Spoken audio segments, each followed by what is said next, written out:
부처님께서 탄생하신 것과 관련해서 부처님은 왕궁에서 태어나신 게 아니에요. 그 당시 이제 친정집에 가서 해산하고 오라 그래가지고 그게 그 당시 풍습이었다고 하는데 왜 그런 풍습이 있는지는 정확하게 모르겠지만 그냥 딱 봐도 이해가 되죠.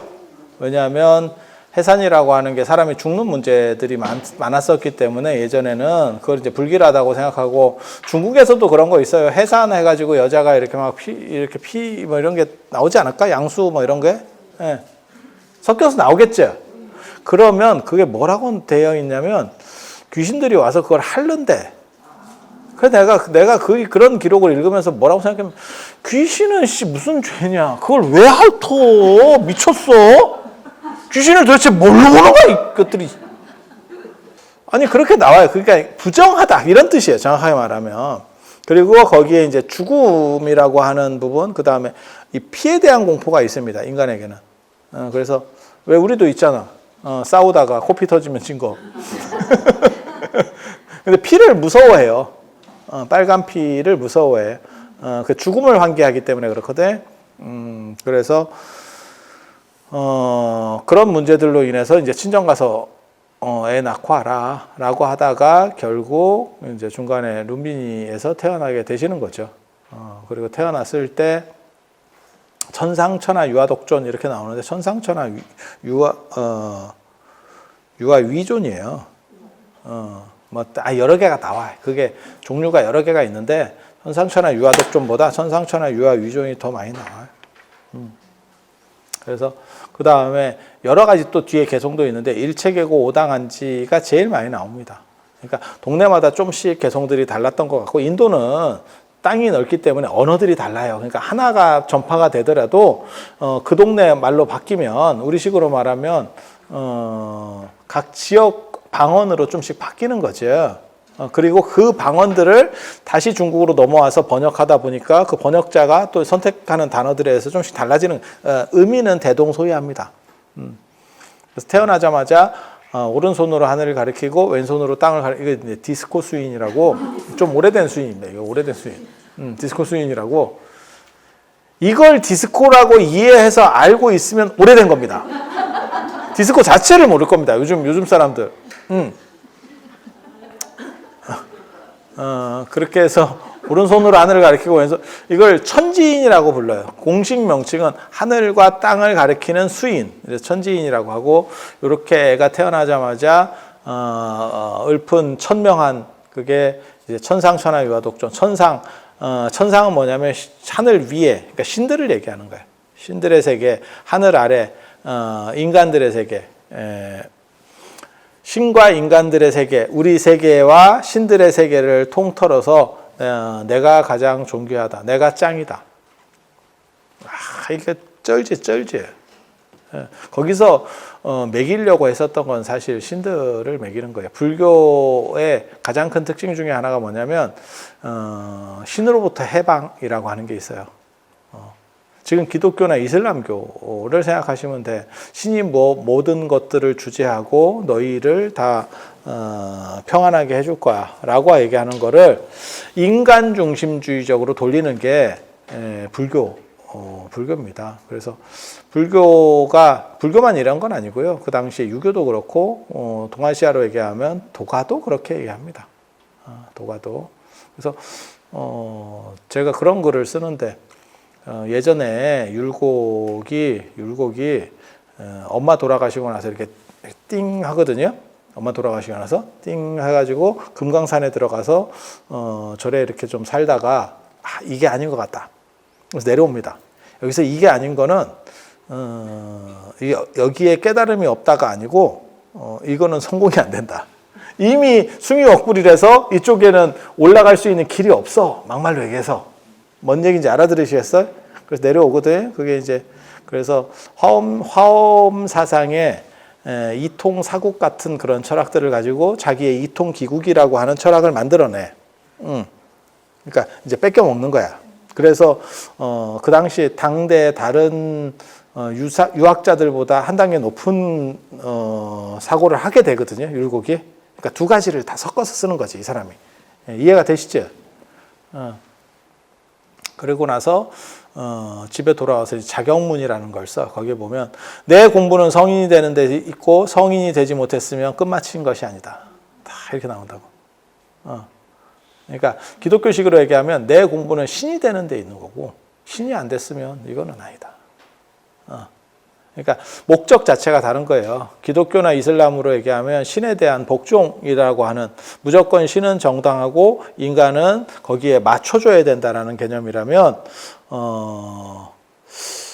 유교도 성인이 되려고 그래서 그걸 성학이라 그러는 거예요. 성학, 성인이 되는 학문. 그래서 그러한 학문을 통해서 내가 스스로 성인이 되고 그 성인은 신보다도 높은 거예요. 유교에서 얘기하는 성인의 개념은. 그리고 노자에 보면 그 25장에 재밌는 기록이에요. 저는 그거 처음 보고 되게 재밌었거든요. 이 세상에 큰 게 있다. 위대한 거, 큰 거.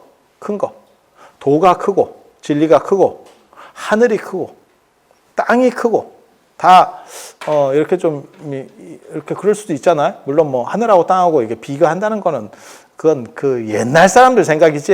요즘 생각으로 보면 하늘하고 땅하고 어떻게, 그러니까 우주하고 지구를 어떻게 비교하냐? 이렇게 생각하면 깜도 안 되는 건데 옛날 사람의 시선으로는 진리도 크고 하늘도 크고 땅도 크다. 그런데 한 가지가 더 나와. 그게 뭐냐면 사람이 크다. 이거 굉장히 재밌는 거. 판본에 따라서는 왕이 크다. 이렇게 나오거든. 그러니까 사람 중에서 최고를 왕이라고 본 거니까. 그 얘기는 뭐냐? 천지와 사람이 대등관계라는 거예요. 그게 인본주의입니다. 보통 신과 격절되어 있는 인간이 피조물로서의 인간이 아니고 인간이 천지에 참여할 수 있는 위대한 존재다. 이런 걸 보고 인본주의. 신의 속박으로부터 벗어나는 그러한 진리에 대한 추구. 사실 그게 불교, 유교, 도가에 있는 공통점이라고 보시면 돼요. 그래서 불교도 신이라고 하는 존재를 떨쳐버리려고 굉장히 노력을 많이 해요. 그러니까 신을 미개하다라고 보는 거예요. 저것들 미개한 놈들이 믿는 덜 떨어진 생각들이다. 그런 게 어딨냐? 이 세상은 어떤 법칙으로 돌아가는 거지. 그런 원리, 원칙이 있는 거지. 지 멋대로 세상을 만들었다가 별로 마음에 안 드니까 뒤집어 엎었다가 물로 한번 채웠다가 뺐다가 이런 게 세상에 어딨냐? 라고 말하는 거예요. 그래서 인간을 계몽시키는 거죠. 무지몽매한 인간들을 계몽을 시키는 그게 추계시대 때 나타나는 철학자들의 가장 큰 특징이에요. 그래서 천상천하 유아독존에서는 인간이라고 하는 불교는 인간 추구입니다. 인간 추구입니다. 그래서 붓다도 인간이에요. 그래서 뭐라고 나오냐면 부처님은 신들의 세계에는 존재할 수 없다. 이렇게 나와요. 왜? 인간 중심적이기 때문에. 철학 자체가 그래요. 이게 사고방식 자체가. 그래서 천상천하 유아독존이라고 하는 게 신과 인간의 세계, 우리 사는 세계를 통틀어서 내가 짱이다. 그리고 그 짱은 너희도 된다. 예요. 너희도 된다. 내가 짱이듯이 너희도 나처럼 된다.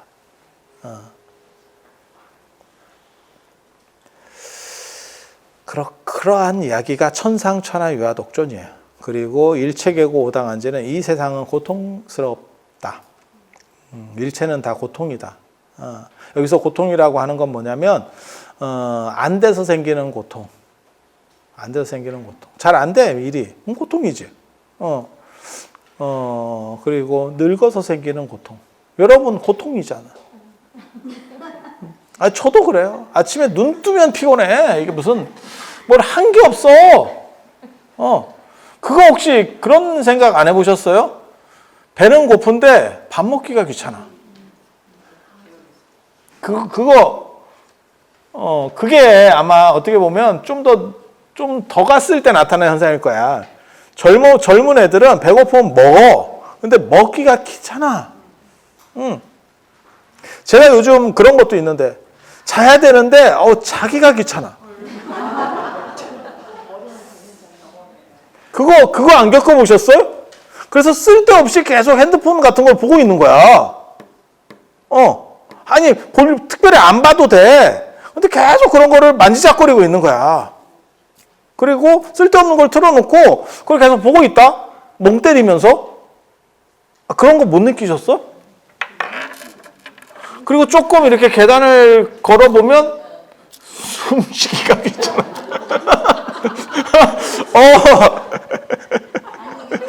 숨쉬기가 귀찮아. 이걸 꼭 쉬어야 됩니까? 어디 좀 이렇게 빵꾸내가지고 그냥 이렇게 통과하면 안 될까? 나만 그런가? 제가 피부 관리를 잘해서 그렇지 제가 여러분보다 나이가 많아요. 내가 옛날 얘기도 잘 알잖아. 다.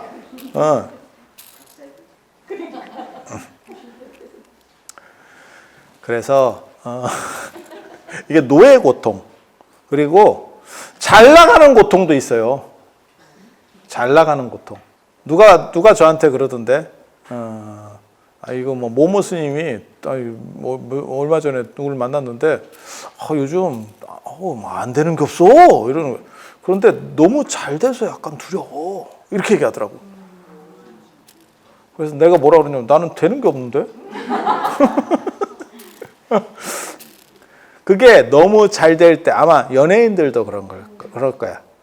예를 들어서 눈물의 여왕 김지원이야. 김지원이 저걸로 어떻게 보면 지금 찍었잖아. 그 다음에 어떡하지? 그 다음에 이제 저 드라마 대본 같은 거 들어오면 아마 계속 보고 쪼다가 잘못하면 원빈같이 간다. 두려우면 계속 못 나가는 거야. 이해가 됩니까? 그러면 이제 신비주의 어쩌고 하는데 신비주의는 개뿔 잊혀지는 거지. 그래서 이용 선생께서 그 말씀하셨잖아요. 잊혀진 계절. 잊혀진 다음에는 훅 가는 거고 뭐 이렇게 가는 거예요. 아니야, 진짜 그럴 거예요. 왜냐하면 내가 이걸 어떻게 유지해야 되는데 라는 생각이 있지 않을까? 그래서 그 전에는 뭐 이렇게 드라마나 이런 게 들어오면 홀랑 주워 먹던 거를 씹어보고 할 거야. 그래서 이제 나중에 그런 거 연예 뉴스에 보면 그런 거 있잖아. 아무개들한테 원래는 먼저 주연이 갔었는데 걔네가 뭐 안 한다고 튕겼다가 대박이 났고 걔네가 선택한 건 그게 존재했나 싶을 정도로 잘 모르는 거. 그런 거 나오잖아. 근데 왜 뜬 사람들은 거부하냐면 그게 나한테 맞나? 막 머릿속으로 복잡한 거지. 그리고 자기만 재는 게 아니고 한번 뜨면 이제 주변 사람한테 돌려 읽는다고. A급들이. 근데 A급이라고 꼭 올바른 판단을 하지 않는다니까. 머리 좋고 A급이라고 올바른 판단을 하는 건 아니에요. 그건 제가 언제 봤냐면 스마트폰 때 봤지.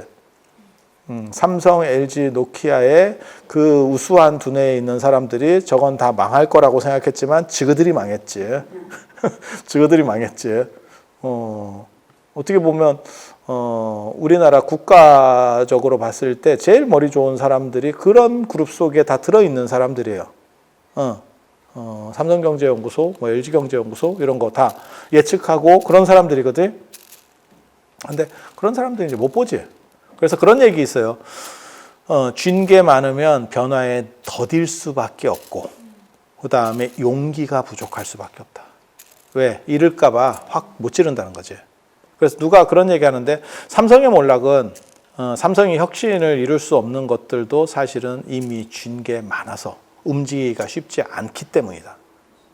삼성이 2010년 무렵에 최고를 한번 찍었거든요. 그리고 지금 이렇게 지금 연착륙하고 있는 거예요, 사실은. 근데 그렇게 될 수 있는 게 이미 가진 게 많기 때문에 부자 몸조심을 하게 되는 거고, 그 다음에 강력한 오너가 없죠. 강력한 오너가 있으면 이건희 회장님 같이 그런 분이 있으면 막 한번 가보자. 그렇게 했을 건데 그런 게 이제 안 되는 거죠. 그래서 집단지성이라는 게 안전하기는 한데 안전한 건 뭐냐? 적금입니다. 적금은 고수익이 발생할 수 없습니다. 언제나 고수익이 발생하는 거는 안전하지 않은 상품이지 안전한 상품에 고수익까지 있어요. 야, 그런 게 어딨냐 세상에. 그냥 한 번 더 생각해 보면. 그래서 일체는 다 고통이래요. 잘 될 때도 고통이 있대. 잘 나갈 때의 고통. 그래서 그게 어떻게 보면 눈물의 여왕 지금 김지원의 고통일 거야. 저렇게 한번 찍고 그런 생각. 좋아. 지금 제일 좋을 거라니까. 좋지만 여기서 한두 개만 딱 터뜨리면 요렇게 갈 것 같은데. 뭐 송혜교나 뭐 이런 식으로다가 이렇게 갈 것 같은데 거기서 이제 하나가 그냥 안 되면 이렇게 될 수도 있거든. 아직 이게 굳지 않았잖아. 자기 위치가 안 굳었잖아. 이해가 되시죠? 그 고통이 있다니까. 잘 나갈 때의 고통. 물론 여러분들은 그 고통을 못 겪어봤지. 근데 그런 고통이 있대. 믿어봐. 있대. 그래서 그런 고통. 그리고 존재의 고통이라는 게 있어요. 유기체는 언젠가는 죽는다. 유기체는 언젠가는 죽는다. 라고 하는 그게 존재의 고통. 그래서 이러한 고통들을 일체 계고 오당한지 내가 다 오당한지 아당한지 이렇게 나오는데 내가 다 편안하게 해주겠다. 내가 해결해 줄게. 라고 말하는 거예요. 그게 어떻게 보면 부처님이 이 세상에 온 거에 대한 거를 후대에 부처님 전기가 만들어질 때 그냥 한 줄로 요약해 놓은 거예요. 부처님이 탄생한 목적이 뭐냐? 설마 태어나자마자 걸어 다니면서 말을 했겠어. 그리고 1000마디를 말을 할 수 있었으면 1000마디는 뭐 했겠어? 탯줄 좀 잘라주세요. 뭐 이런 거니까. 이쁘게 잘라, 이쁘게. 그래야 차별 배꼽 나온다. 너무 길게 자르지 말고, 너무 짧게 자르면 잘 잘라. 그런데 이게, 불교가 어떠한 종교인지를 이렇게 딱 하나로 요약하면, 이라고 하는 게 인간 중심주의, 그 다음에 고통으로부터의 해방. 그러니까 쉽게 말해서 행복과 자유에 대한 추구라는 게 그 속에 들어있는 거예요. 그리고 부처님께서는 무지를 이기기 위해서, 그러니까 그걸 불교에서는 무명이라고 그러네.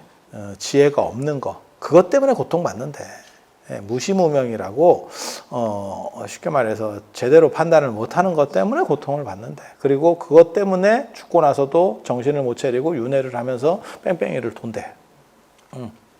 그렇게. 그래서 그런 것들을 다 없애주는 밝음, 그리고 그런 상징이 부처님 태어나셨을 때 키는 연등이에요. 연등은 연꽃등이라는 뜻이 아니고 그게 불탈연자예요. 불탈연자예요. 그래서 밝은 등. 등에 대한 부분은 부처님 이전에도 있었을 겁니다. 밤에 집단 생활을 한다고 생각해봐. 예를 들어서 그냥 부처님 이전은 둘째치고 부처님 당대에 제자들이 한 200-300명 있어. 근데 밤에 뭐 화장실을 가야 될 수도 있고 누군가는 밤에 깨어나는 사람들이 있잖아. 그 정도 인원이 되면. 그렇겠지? 그러면 뭐 공공의 등을 하나는 밝혀놨을 거 아니에요. 그게 없으면 중구난방되잖아. 물론 뭐 달이 밝을 때, 뭐 보름달 이런 때는 그거 없어도 돼요. 잘 보여. 어렸을 때 시골에 살아보시면 전기 없는 데서도 어느 정도 활동할 수 있잖아. 근데 금음이거나 뭐 예를 들어 흐리거나 뭐 이랬을 때는 진짜 잘 안 보이거든. 그럴 때 어떻게 하겠냐는 거예요. 그러면 등을 하나를 밝혀놓으면, 등이라는 게 묘한 게 장애 자체가 장애가 아니고 밝으면 장애는 사라져요. 그러니까 무슨 뜻이냐면 여기에 지금 책상들이 많이 있잖아요. 여기에서 어두움이 내려버리면, 불을 다 꺼버리면 이 책상들은 전부 장애물이 돼요. 장애물이 돼. 그래서 걸어가다가 부딪힐 수도 있고 문제들이 생겨. 이 책상을 다 치우고 나는 자유롭게 되고 장애가 없어지는 게 아니고, 불만 켜면 장애는 순식간에 없어져. 왜? 여기다 박지는 않거든, 사람이. 그래서 등이라고 하는 게 한순간의 지혜로서 속박된 것을 해방시킨다는 의미가 있어요. 그리고 그렇게 등불을 보시해 주는 사람의 공덕은 부처님 때도 있었을 거고 부처님 이전에도 그 고마움에 대한 부분은 있었을 거야. 여러분이 단체 생활을 하거나 이런 상황 속에서 누군가 등불이라도 하나 켜줘서 내가 밤에 화장실도 가고 좀 움직일 때 도움을 받아. 그러면 저 사람 덕분에 내가 좀 편해 라는 생각을 하지 않을까? 우리가 그런 거 있잖아요. 절에 갔는데 내가 향이라도 하나 피울까? 그런데 나는 향을 안 갖고 왔어. 그런데 여기 누군가가 이렇게 향을 갖다 놓고 앞에 사람이 누군가 사서 이렇게 올려놨어. 그러면 그걸 쓰면서 뭐 아주 뭐 감동스럽게 고마워요. 이렇게 하는 건 아니지만 그래도 이 사람 덕분에 내가 향이라도 피게 되는구나. 이런 생각을 하는 거 당연한 거 아니요? 그래서 그리고 등이 예전에는 비쌌어요. 기름이잖아. 천연 기름이잖아. 그래서 기름을 쓴다라고 하는 거는 지금같이 압착식이 아니고 여러분 참기름 예전에 그 보시면 알아요. 여러분 어렸을 때만 해도 시장이나 이런 데서 참기름을 짜서 팔았었거든. 근데 보면 들어가는 곡물량에 비해서 기름이 진짜 잘 안 나오죠. 그래서 우리가 뭐라고 합니까? 기름 짜내듯이 한다. 그걸 막 비틀어서 이렇게 막 돌리거든. 그렇지 않아? 그것도 저 같은 경우는 조금 어느 정도 약간 맷돌식으로 약간 기계가 된 상태고 아마 그전에는 갈아가지고 약탕기 약 짜듯이 이렇게 짰을 거예요. 그럼 그거 어떻게 하겠어? 뭐 방법이 없죠. 아주 옛날, 그러니까 조선시대 때나 이런 때 그러면 약탕기 이렇게 나무 짝대기로 이렇게 짜는 거 있잖아요. 그런 거 하듯이 기름 짜내는 거지. 그래서 기름은 비싸니까. 그래서 그런 사람들에 대해서 고마움에 대한 생각들은 있었을 거고. 그래서 가장 오래된 문화가 향에 대한 문화, 그 다음에 이 등에 대한 문화는 부처님 이전으로 소급합니다. 부처님 이전으로 소급합니다. 그리고 연등은 연꽃등이 아니고 불타는 등, 밝은 등이라는 뜻이에요. 불탈 연자를 써서. 그러면 왜 지금 우리는 다 연꽃등 이런 걸 씁니까? 안 그래요.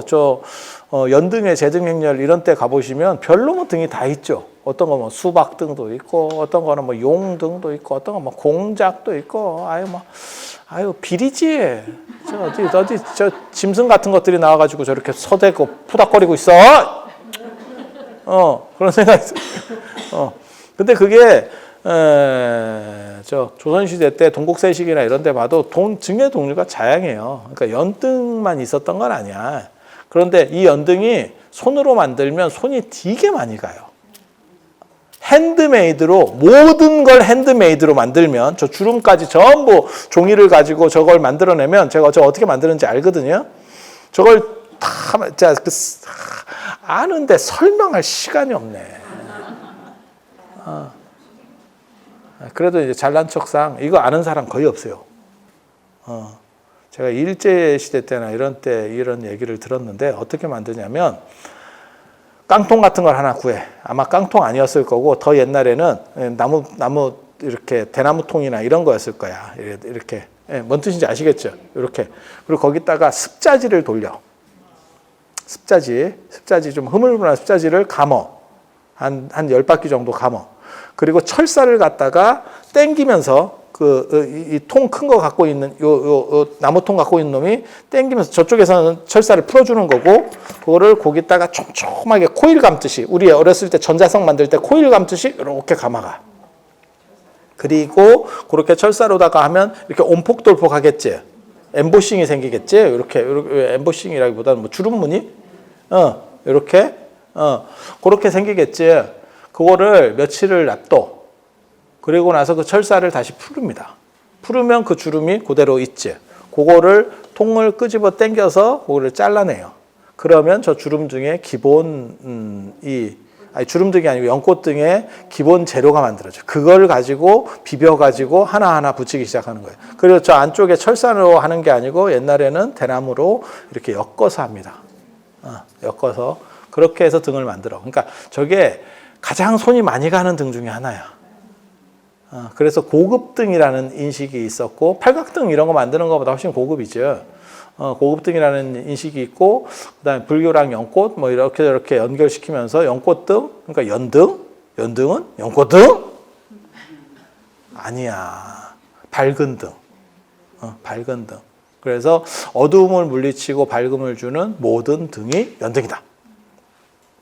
연등이다. 그래서 부처님 같은 분은 부처님은 저렇게 지혜의 밝음으로 와서 중생들의 무명, 어두움에 휩싸여 있는 이 무명을 걷어준다. 그리고 불만 키면 장애는 스스로 없다. 이거 굉장히 절묘한 대목이에요.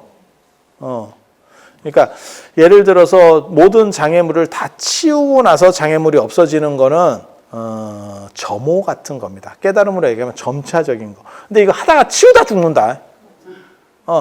치우다 죽어. 어느 세월에 이걸 다 치워. 그런데 불만 딱 키면 장애물은 스스로 없어지는 거지.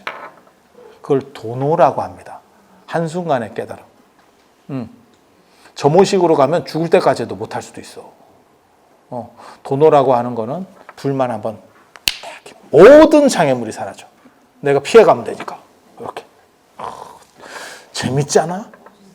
그래서 부처님이야말로 그런 식으로 오신 분이다. 그렇게 밝음으로 온 분이다. 그래서 이게 어두울 때 등이라고 하는 게 지금은 전기가 워낙 흔하니까 그런데 어두움도 공포 대상이에요. 죽음, 어두움 이런 것들이 불명확성 때문에 사람에게 공포를 줘.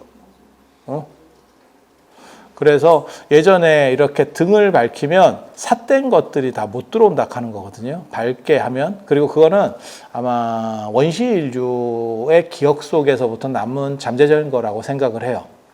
왜 우리가 동물이라든지 이런 맹수로부터 피하기 위해서 불을 피죠. 그렇잖아. 뭐 석기 시대 뭐 이럴 때 불, 모닥불 지금도 마찬가지일걸? 뭐 동물 나오고 이러면 불 펴가지고 이렇게 처리를 해야지. 그래서 모기 이런 거 말고 뭐 호랑이 이런 거 나올 때, 호랑이, 늑대 이런 거 나올 때 불 펴놓으면 야 모기 말고 모기 하지 마. 사람 너무 없어 보이잖아. 그건 여러분 어렸을 때도 했던 거잖아. 모기 이것 때문에 불 피는 거는 그 모기불. 모기뿔인데 모기도 죽지만 사람도 죽지. 시골에서 어렸을 때 해보셨잖아 다. 그거 한번 먹으면 어우 씨 이거 뭐 이렇게 그리고 거기에 쑥 넣는 게 아주 효과적이에요. 그죠? 일반 풀보다 쑥이 독해가지고 재밌지. 재밌어. 근데 사실은 모기뿔보다 더 좋은 거 뭔지 아세요? 희생자 한 명만 있으면 돼. 희한하게 한 놈 문다. 한 놈 문다. 그래서 어렸을 때 어른들은 뭐라고 얘기했냐면 개 피가 단갑다. 뭐 어쩌고저쩌고 했었어. 달긴 개뿔이 달어. 지금 생각해보면 안 씻는 놈이지. 안 씻는 놈이지. 그래서 그렇게 불을 피워서 어둠을 극복하고 공포로부터 그 공포를 이겨내고 그다음에 짐승들 이렇게 우리가 이길 수 없는 대상들을 이겼던 기억들이 이게 무의식에 새겨집니다. 우리 DNA에 새겨져요. 그래서 등에 대한 선호가 있어. 그래서 등을 키면 삿된 것들이 다 물러나고 범접하지 못한다. 라고 하는 거죠. 그래서 이러한 밝음에 대한 추구가 후대까지도 남아서 지금까지도 남아서 우리가 파시루떡, 팥죽, 그 다음에 절기둥이 빨간 거, 뭐 이런 것들로 다 남아 있는 거예요. 그게 빛에 대한 숭배, 불에 대한 숭배, 뭐 이런 것들이거든요. 그래서 그런 식으로 문화적으로 이렇게 전화되면서 유전하고 있어요. 그래서 등이라고 하는 것은 지혜를 상징하고 부처님의 어떻게 보면 깨달음을 나타내는 그런 거예요. 그리고 그거를 기리기 위해서 이제 상징적으로 등을 키는 거죠. 그리고 원래는 정월 대보름에 켰었어요. 연등을. 정월 대보름에 켰는데 부처님 오신 날에도 한번 켜볼까? 이렇게 이제 시작한 게 고려 무신정권 때 최우라고 하는 사람. 나중에는 이름을 최이로 바꿉니다. 개명을 합니다. 그래서 그 사람이 이제 4월 8일에 하자라고 해서 바꿨는데 다 바뀐 것 같진 않고 정월 대보름에도 하고 아마 정월 대보름이 벽사의 메인이잖아. 삿된 것들을 쫓아내는 메인이 정월 대보름이잖아.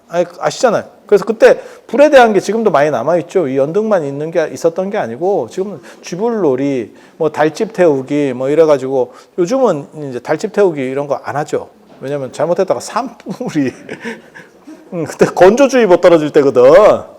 근데 정월 대보름에 그 불 갖고 예전에 했으면 진짜 산불 많이 났을 것 같아. 그리고 그거 초가집 태우면 난리 난다. 진짜 한 마을 전체가 날아갈 수도 있어. 그런데도 불구하고 그런 위험성이 있는데 왜 그렇게 그 사람들은 태웠을까? 그렇게 위험이 감수하더라도, 그런 위험들을 감수하더라도 안 좋은 액을 막을 수 있다면, 그러니까 그 액에 대한 공포가 더 컸던 거죠. 일종의 보험이지, 보험. 보험. 보험도 출혈이 있는 거니까. 그죠? 그래서 그렇게 등에 대한 것들, 그런데 고려시대 때까지만 하더라도 저는 연등회나 이런 데서는 뭐라고 얘기하냐면 초파일로 옮겨졌다, 부처님 오신 날로 옮겨졌다 이러는데 저는 계속 했을 거다라고 생각해요. 양쪽 다 했을 거다. 왜? 문화라고 하는 게 지금하고 달라가지고 예전에는 하나 바뀌는데 시간이 오래 걸려요. 굉장히 오래 걸려. 그래서 국가적으로 이날로 좀 옮기시다라고 해도 안 옮긴다니까. 정월 대보름에 하는 사람은 또 하고, 그러면 부처님 오신 날 안 했습니까? 또 했겠지. 양수겹장으로 뭐 조탁하는데 이러면서 막 했겠지. 그런데 조선시대가 되면 이제 경제력이, 불교가 숭유 억굴로 인해서 경제력이 떨어지니까 다 할 수가 없는 거지. 지금도 마찬가지잖아. 우리나라가 잘 나갈 때는 지방 축제 이런 데 예산 많이 주다가 요즘 이제 들어가지고 쓸데없는 예산을 다 삭감하겠다. 계속 팽창을 하고 예산이 많으면 아마 쓸데없는 거라도 해주면 좋지 뭐. 그러면 지방 사람들이 조금이라도 이렇게 돌아가니까. 근데 지금은 많이 없애는 추세죠. 왜? 먹고 살기도 힘든데 지금 국가적으로도 문제가 되는데 그런 것까지 해야 되나? 에 대한 생각들이 존재하는 거죠.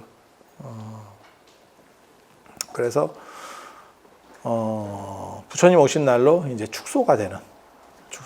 그리고 요즘 들어서는 이제 백중 때 연가등을 킨다. 이런 데도 있고. 또 이제 확장하기도. 요즘은 왜냐면 이런 게 예전처럼 막 돈이 드는 게 아니잖아. 기름으로 막 키고 이런 것들이 아니니까.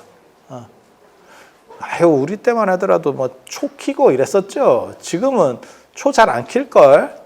밖에 야외에 이렇게 초 키고 거기다 초 다 꽂아놓고 저녁에 가가지고 성냥 같은 걸로, 라이터도 제대로 된 것도 없어 성냥으로 보면 붙이고 꺼지고 또 키고 이 짓 하고 있었다. 그러다가 이제 그것도 앞에 이제 할매 머리 불 한번 찍고 진짜 전에 오래 다니신 분은 다 알아. 그리고 제가 그래서 그게 암에도 그런 얘기가 나오는데 머리에 붙은 불을 끄듯이 한다 라는 표현이 있는데, 내가 그게 뭔지 몰랐는데 진짜 순식간에 탄다. 특히 파마 머리 엄청나게 빨리 타. 훅 탄다.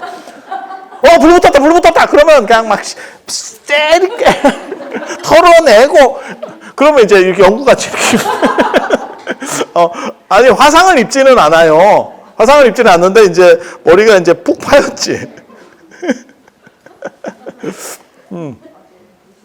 진짜야. 궁금하신 분들은 집에서 살짝 해보세요. 괜찮아. 괜찮아. 죽진 않아. 그리고 이게 막 팍 타고 들어오는데, 머리카락이라는 게 그렇잖아. 단백질 이렇게 하고 막 팍 이렇게 붙어서 오잖아. 그렇다고 해서 화상을 입지는 않아. 그냥 해보고 싶으신 분은 한번 해봐. 그러면 깔끔하게 저같이 될 수도 있어. 그래서 그런 일들도 있었고, 그렇게 밤을 밝히는 문화라는 게 있었고, 지금은 그런 것들이 많이 퇴색이 됐죠. 이유는 뭐냐면, 불이 흔해진 세상이 됐잖아. 밝음이라고 하는 게 너무너무 쉬운 세상이 됐죠. 그리고 제가 그런 얘기 하는데,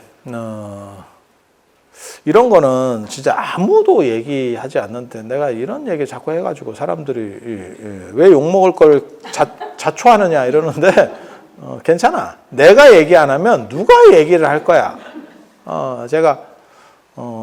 제가 스님들 그 차 타는 문제 이런 것도 내가 자동차 이런 얘기도 잘 하거든요.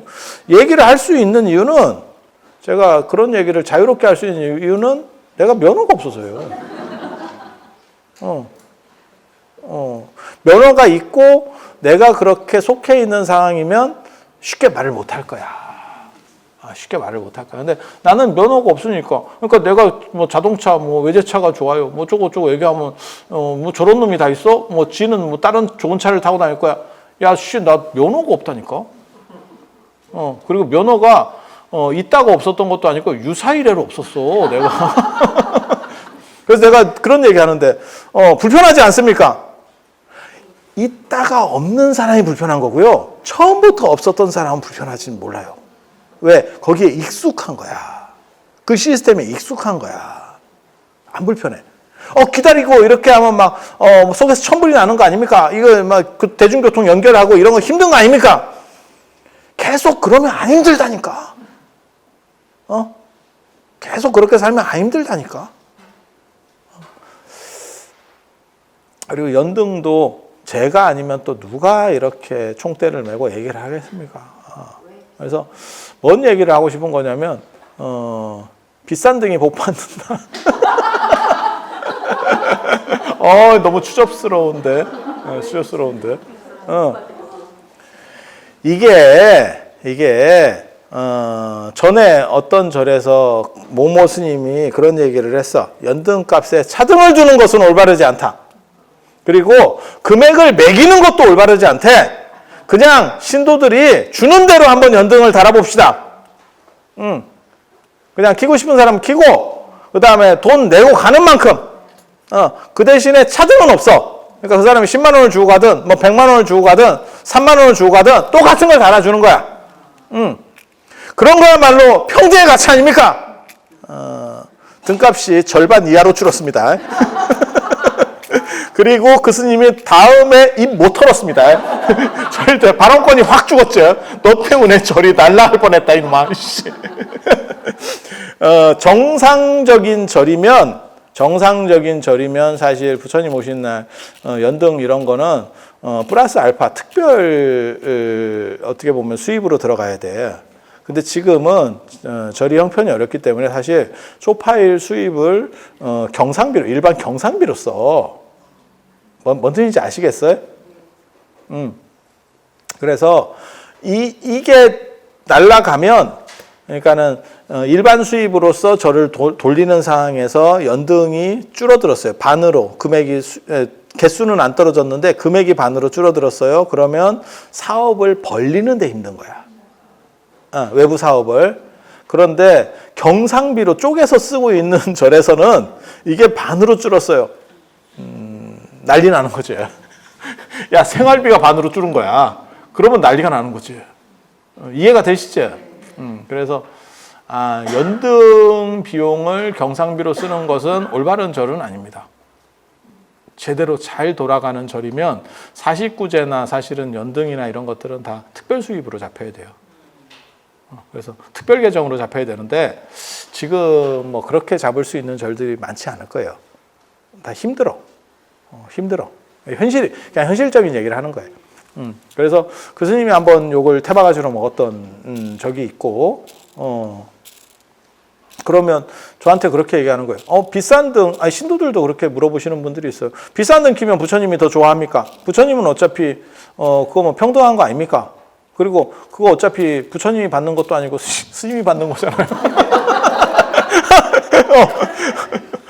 아니, 그냥 까놓고 얘기해서 10만 원짜리 내가 등을 키나 100만 원짜리 등을 키나 부처님 입장에선 쌤이지.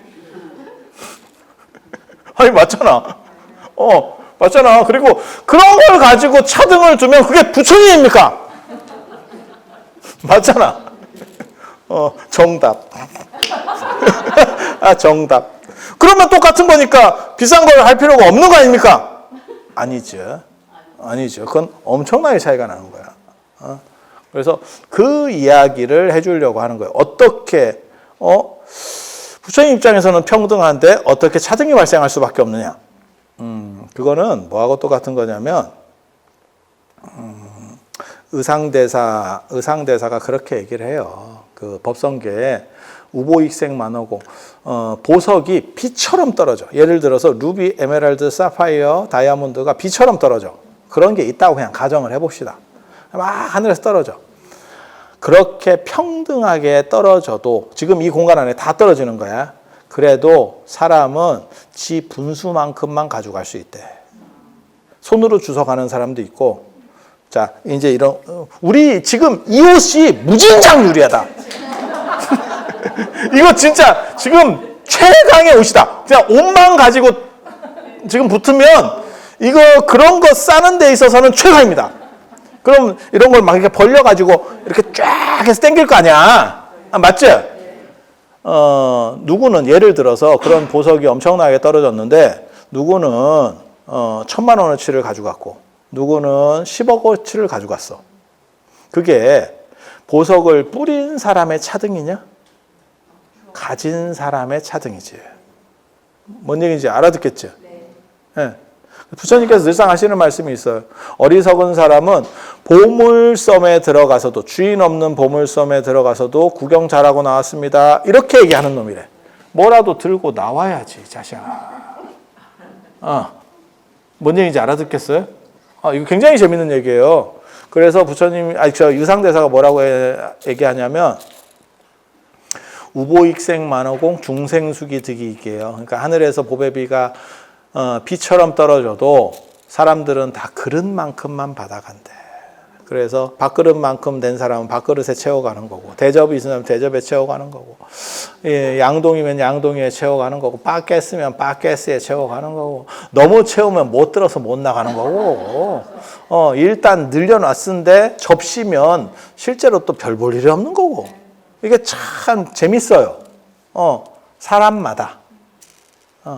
지금 제가 얘기하는 것도 마찬가지예요. 제가 이렇게 얘기해도 여러분이 듣는 거는 수용성에 의한 차별이 발생해.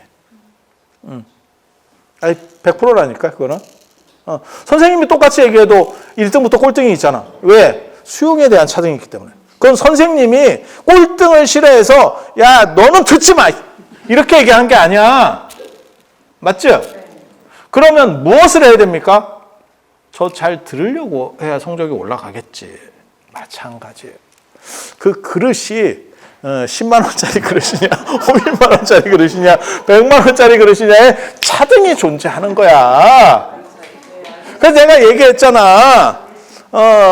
전기는 똑같이 흐르는데, 전기는 220을 똑같이 흘러. 근데 내가 핸드폰을 충전하려고 충전 단자를 꽂았어. 그랬는데 얘가 7시간 뒤에 충전. 이렇게 떴네. 저속 충전기, 예전에 쓰던 저속 충전기 한참 걸려. 야, 이거 내가 안 되겠다. 그래서 내가 고속 충전기 1시간 끊어버리는. 요즘은 막 이런 노트북도 충전하는 게 있어요. 100와트, 막 120와트 막 이래가지고 쏘는 게 나와. 그런 거 꽂으면 터지는 거 아닙니까? 얘가 알아서 막아냅니다. 요즘은 다 그런 기능이 있어요. 근데 고속 충전기를 쓰면 1시간 남짓에 충전이 되잖아. 맞죠? 그 충전기를 쓰기 위해서 여러분은 어떻게 됩니까? 돈 내고 사야죠. 한전이 여러분을 차등하는 게 아니고, 이 핸드폰에 8시간을 준 게 아니고, 8시간, 1시간은 내가 충전기 값을 얼마 냈느냐로 결정이 되는 거예요. 야, 이게 얼마나 대단해. 그래서 부처님은 평등하게 10만 원짜리나 50만 원짜리나 100만 원 다 똑같아요.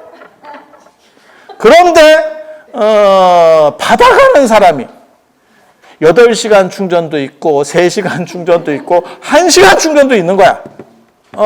그걸 한전에 따지지 마라 말이야. 한전은 똑같이 220볼트를 쏩니다. 맞잖아. 누구네 집은 110이에요. 야, 일본이 110이야, 일본이. 우리나라는 그냥 220이잖아. 그 차등이 존재하는 거예요. 그래서 급속 충전을 원하십니까? 이거 나가면 너무 없어 보일 것 같은데, 내가 대한불교 조계종의 모든 스님들을 대변해서 그냥 내 한 몸 잔다르크라고 생각하고 지고 가겠습니다. 내가 머리를 깎았지 거의 조계종의 예수예요. 십자가를 메고 지금 가는 거예요. 욕 한번 먹고 내가 조계종 전체 스님들의 해피한 모습을 한번 보겠습니다. 그래서 그런 차등의 논리 구조가 있는 거예요. 그래서 그거는 수용성의 문제예요. 그러니까 이 금액의 문제는 본질의 문제가 아니고 수용자의 문제야. 수용자의 문제. 그러니까 두 가지, 그건 뭐 다 마찬가지예요. 약을 먹을 때도 그 수용성에 대한 생각을 해야 돼. 그러니까 좋은 약을 어떻게 먹느냐, 처방을 어떻게 하느냐, 그것도 굉장히 중요한데 내가 얼마만큼 흡수할 수 있느냐. 아니, 그렇다니까. 그렇다니까. 그리고 그거는 전적으로 내 책임이에요. 왜 그거 있거든? 그 도시에서 이런 서울 같은 이런 도시에서 쓰레기 버리잖아요. 아니다. 전에 내가 하수도 막혔던 적이 있다. 하수도가 막혔는데 하수도를 막히니까 구청에다 신고하면 뚫어준대. 그걸 신고했어. 그랬는데 그 구청에서 나와보더니 이거는 도로 쪽이 막혔으면 우리가 뚫어주는데 사유지 쪽이 막히면 네가 뚫어야 된대. 그러더니 사유지인데요? 이러고 가더라고. 야, 아니 진짜. 그러니까 쓰레기도 마찬가지예요. 도로에 있는 쓰레기는 정부에서 치워주는데 사유지 안으로 쓰레기를 누가 버리잖아요? 그러면 이거 내가 치워야 돼. 내가 치우기 싫으면 도로 쪽으로 이거 좀 죄송합니다. 도로 쪽으로 좀 밀어. 진짜야. 법이 그렇게 돼 있어. 그래서 똑같은 선이 연결돼 있어도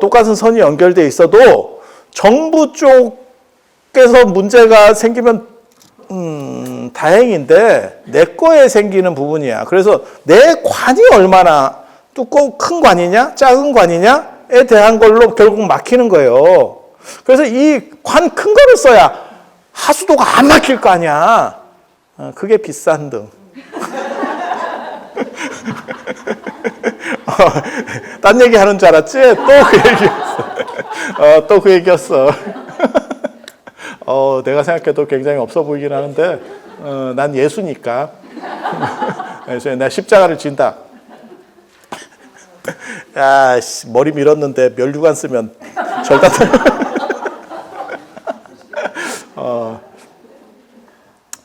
웃자고 하는 얘기인데, 실제로 논리 구조가 그렇게 되는 건 맞아요. 그런 논리 구조가 존재하는 건 맞아요. 그래서 상대에 대한 문제도 있고 나에 대한 문제도 있고 그건 모든 관계가 다 마찬가지입니다. 이 연등의 문제뿐만이 아니고 대인 관계나 가족 간의 관계도 다 마찬가지예요. 그쪽에서 해야 되는 부분이 있고 내가 어떻게 하느냐에 대한 부분이 존재하는 거예요. 그리고 그건 쌍방으로 했을 때 가장 시너지가 잘 나. 그래서 그런 정도 생각을 하시면 되죠.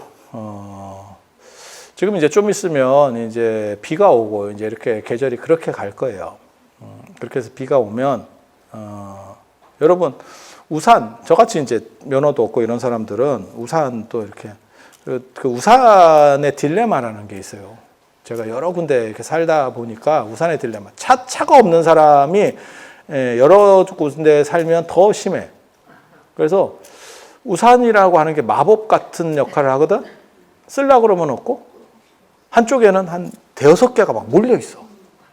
그리고 우리나라 우산 값은 항공권 값하고 똑같아. 비 안 올 때는 싼데 비 오면 갑자기 올라. 아니 맞죠. 특히 이제 길에서 이렇게 사잖아. 노점상 이런 데 사면 값이 올라 갑자기. 그래서 그걸 사. 그런데 그게 3번 접어지는 우산이 있고 4번 접어지는 우산이 이렇게 접을 때 2번 접어지는 우산이 있어요. 아세요? 4번 접어지는 우산이 요만합니다. 딱 요만해. 3번 접어지는 우산 좀 크고 2번 접어지는 제일 크고 그다음에 장우산 있잖아. 그리고 제일 좋은 거는 골프 우산 이런 거 대다 좋아. 아니 그냥 쓰고만 댕기면 그게 우산 사이즈하고도 관련되는 거잖아. 그게 이제 10만 원짜리도 30만 원짜리. 속았지. 끝난 줄 알았지. 또 그 얘기였어.